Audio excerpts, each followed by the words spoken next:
Hi everybody, and thanks for joining me for this series of videos on Redgate ReadyRoll, part of the Redgate SQL Toolbelt. In previous videos, we've already set up our ReadyRoll database project in Visual Studio, we've imported our database schema, and we've added our initial static data. We then moved on to set our baseline so that we can determine what's already been deployed to our targets and what will need to be deployed to our targets.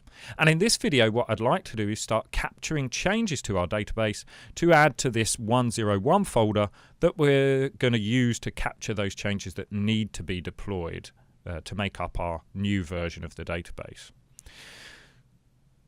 So in this example, let's imagine we want to make a change to one of our database tables.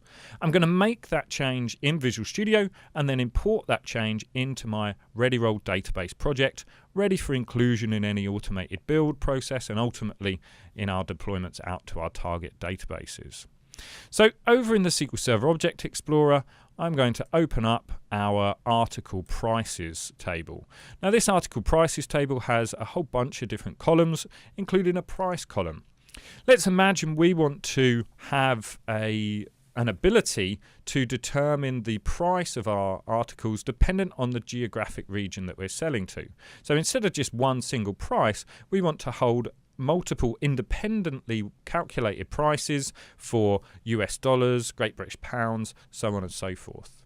So to do this, I'm actually going to right click and open the designer for our article prices table, and then I'm going to add in this new column for price, let's say US dollars in this case. So this is going to be price USD, and this is going to be the same data type, so money.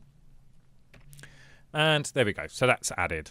So when I click update here, this is actually going to be intercepted by the ReadyRoll technology when I click this generate script button. And you'll see that it's automatically produced for me a suggested change script to enable the deployment of this change further up the chain. So alter table, article prices, add price USD money. And this script has been added to our 1.0.1 folder as we specified earlier on.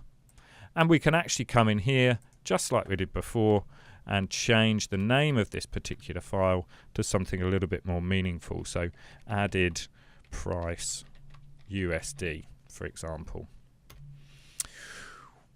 Now, the beauty of the way ReadyRoll works with these incremental migration scripts is that actually we can choose exactly how this deployment takes place by amending and adjusting the suggested deployment script.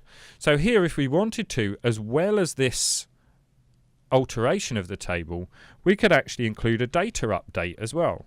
So perhaps we say that we want to update our article prices table and set our new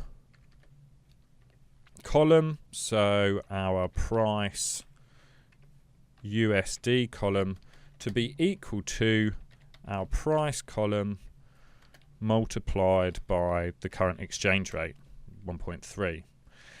And this will actually include this logic as part of the deployment. So once we save this script, that change has been made to our incremental change script, and these, remember, are the actual incremental change scripts that are going to be used to apply the changes to the databases when we come to deploy them further up the chain.